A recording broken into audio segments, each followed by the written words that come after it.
Today we're taking up Chapter 7 of the Chemistry 2 textbook, talking about separating mixtures, and this is Dr. Keth or Dr. C. Where we're going, we'll talk about the principles of separation, and then we'll look at some specific techniques separating. Issues: different size of solid materials. Can you hand sort them? That's the easiest. Solid materials are the same size. What physical properties can you use? Materials in solution, can you separate them on the basis of charge or size? What other physical approaches to separation are there?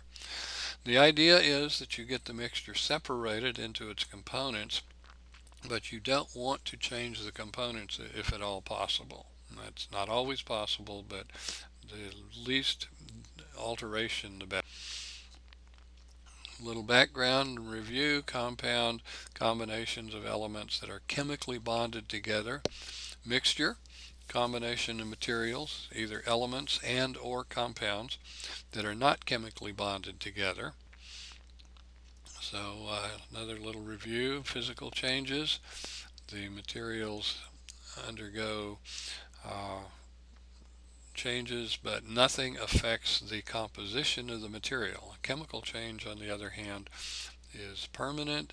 The material is changed. The makeup of the new substance is different of the makeup of the old substance. A little schema here. If you're separating physical matter into mixtures and pure substances, you can separate mixtures, homogeneous and heterogeneous, by physical methods.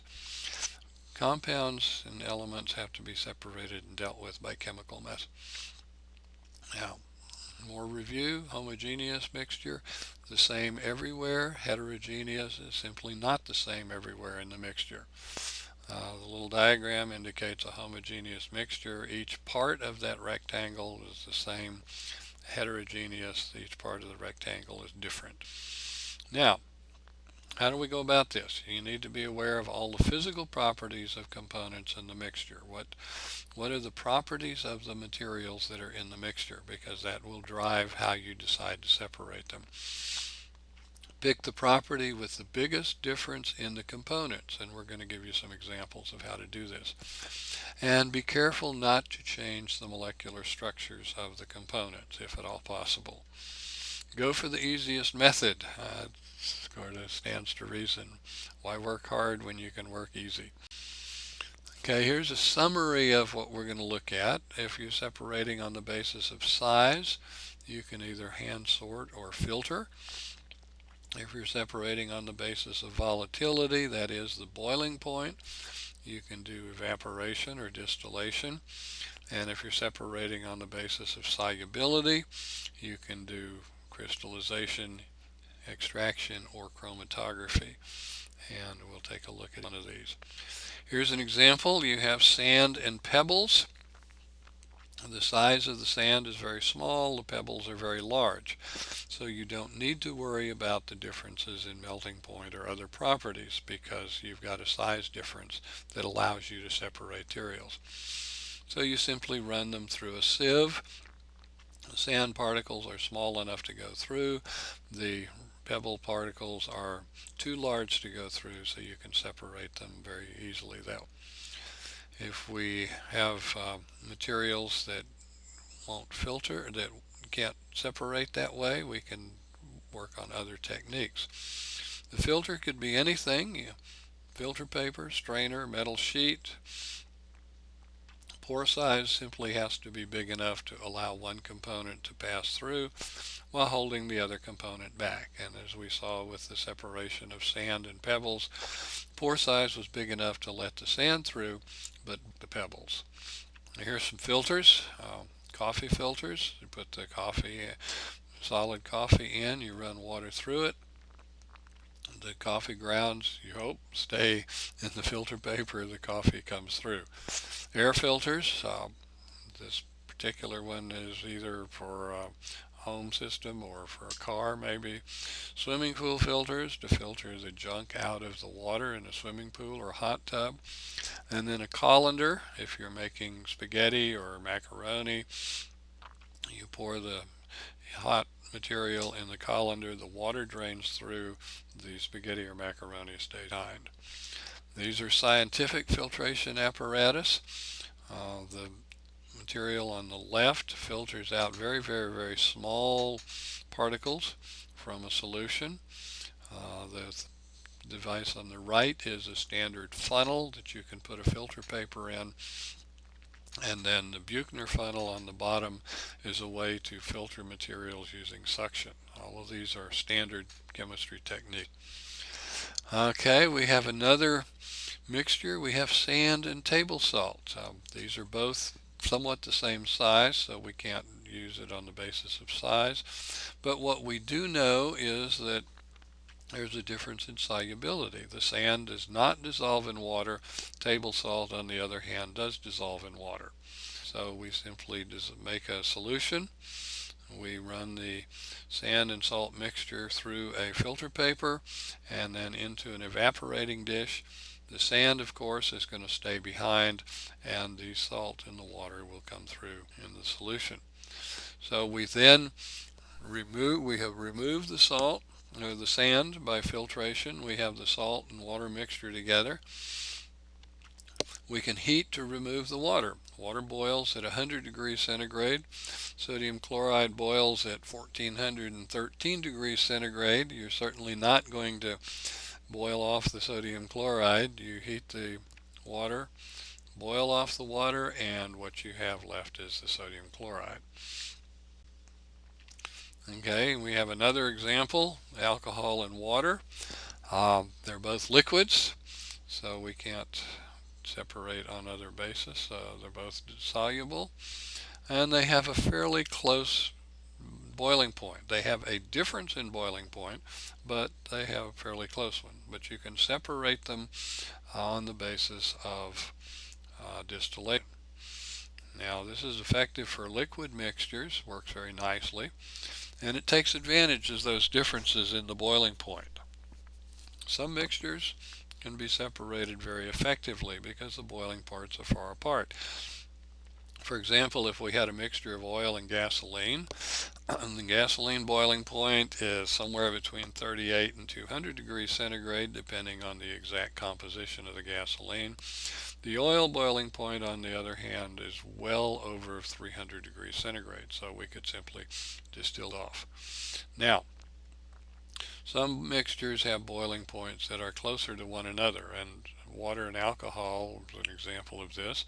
Ethanol boils at 78.5 degrees centigrade, water at 100 degrees centigrade. So these are pretty close together. So we need a little more sophisticated distillation technique. And now it's not 100% effective. The vapor is always going to have some water in it. But we use a fractional distillation technique. We heat the mixture of 90% water, 10% ethanol, and the vapors go up the column. We watch the temperature, and you heat it so that the alcohol is boiling off and the water is not boiling so much yet. The material goes through this condenser. You have cold water running in and out, so it cools the material back down to the liquid state, and at the end you get a fraction much higher in alcohol than in water. It's not 100% separation. The water and the alcohol kind of bond together. They have interactions between the two, but you get a much better separation. Recrystallization is a way to separate mixtures of solid materials. After you've made a chemical, you make a chemical in the lab, and you're going to have impurities in it, so it's very useful to purify the material after you've synthesized it. And this is based on the different solubilities of the materials that you have. The idea is that you keep one material in solution while the other one precipitates out of solution. And then you can separate the precipitate, you separate the crystals by filtration. The crystals stay in the filter paper and the solution comes through. Here's an example. If we want to separate potassium nitrate and sodium chloride, we want to isolate the pure potassium nitrate. We can do this with crystallization. We form a supersaturated solution. We heat the solution. We make a solution of the crystals, and we heat it up. The sodium chloride doesn't dissolve much more at a higher temperature than it does at a lower temperature, but the potassium nitrate does. So we dissolve as much material as we can in at the higher temperature, and then when we cool that down, the potassium nitrate will precipitate out of solution, and you can then filter this. The sodium chloride stays in solution, potassium nitrate recrystallizes at the lower temperature. So you can filter that off and get a much more pure solid material. Extraction is separation on the basis of differences in solubility. So you can use a suitable solvent. One material may dissolve in it much more than the other, and you can extract things that way. You can extract the desired material into a different solvent. For example, here is a separation of chemicals. The material may have been soluble in water, but the other material, the green material, is soluble in ether, much more soluble in ether. So you take advantage of the fact that one material is very soluble in the ether, the other is very soluble in water, and you can separate the two. Chromatography means to write with color, and it uses separation on a solid phase. Separation is based on charge, size, attraction to a specific molecule, a variety of techniques. You dissolve a material in a solvent, which we call the mobile phase, and then this is passed over a solid in some way, and the solid is the stationary phase. Components separate on the basis of solubility and attraction.